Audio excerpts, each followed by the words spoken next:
Seatbelts must now be securely fastened. To fasten, insert the tip into the buckle.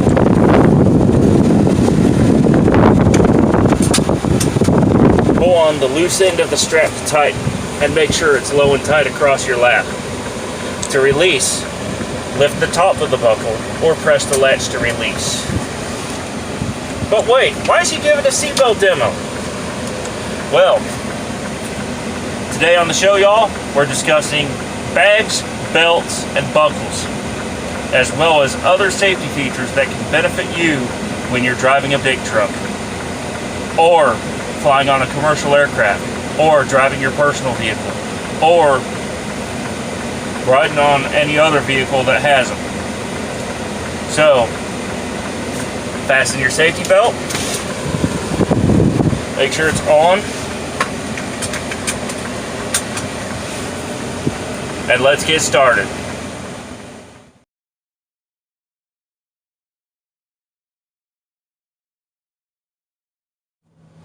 So, have you ever seen those videos where a couple of crash test dummies, like maybe Vince and Larry, go flying through a windshield? Well, don't be a dummy.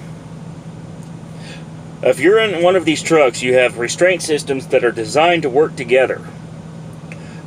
So, we're going to talk about belts, buckles, and bags.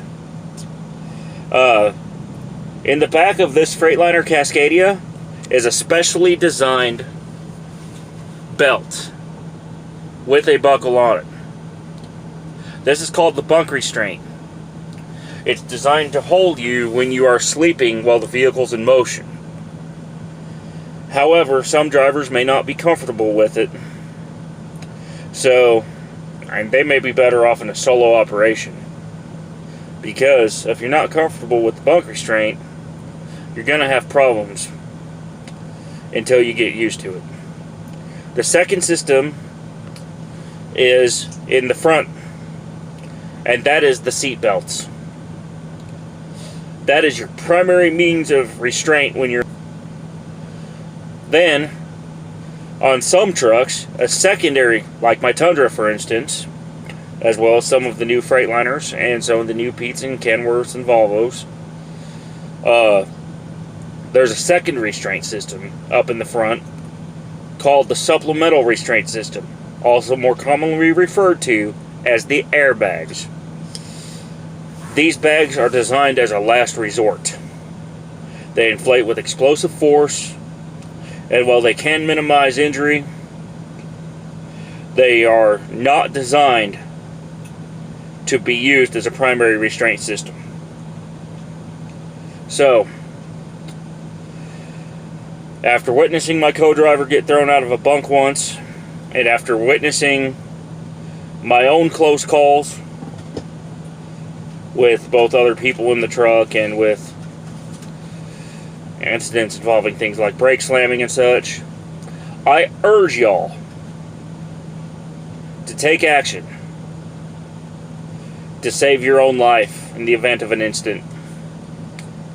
Whether it be a plane flying through turbulence, a train that's moving quickly off a track, if they have them, if it's a bus, if it's a truck like this one, or even in your personal car. Always, always, always wear your seatbelt. And if you have a bunk restraint and you're in the back while the vehicle's moving, use it. Now, what do you do in the situation where you need to, let's say, get up and grab something? Well, let me show you a little trick here. You'll find this on most airliners and some commercial trucks and buses. Every single truck nowadays has a place, usually on the edge of a cabinet or perhaps right here, where you can grab onto when you need to stand up while the vehicle's moving. And you really only want to stand up for a short time, and just be very careful when you're doing this. Whether it be walking down the aisle of an airplane, walking down the center aisle of a bus or train, or walking or trying to grab stuff out of your truck sleeper. Now, many of these sleepers also have modernized lighting systems. On some of the older ones, you may have noticed the orange light bulbs, or perhaps blue or green or other colors. On this particular Cascadia, as well as on most aircraft and on most of the newer commercial trucks, you have white LED lighting that leads you into red lights to indicate an exit. So, when you're trying to move about the sleeper and you need to see something, you just press a button, which on our trucks is located back here on the cabinet, and the lights will illuminate in the section of the sleeper you need lighting in. And as always, if you ever have any questions, feel free to let me know. I'm Trucker Zach. This is Truckin' It. And let's use the seatbelts, restraints, lighting systems, and other safety features when you have them to make sure that you stay safe on the road. Let's make your next trip your best trip, and bye for now.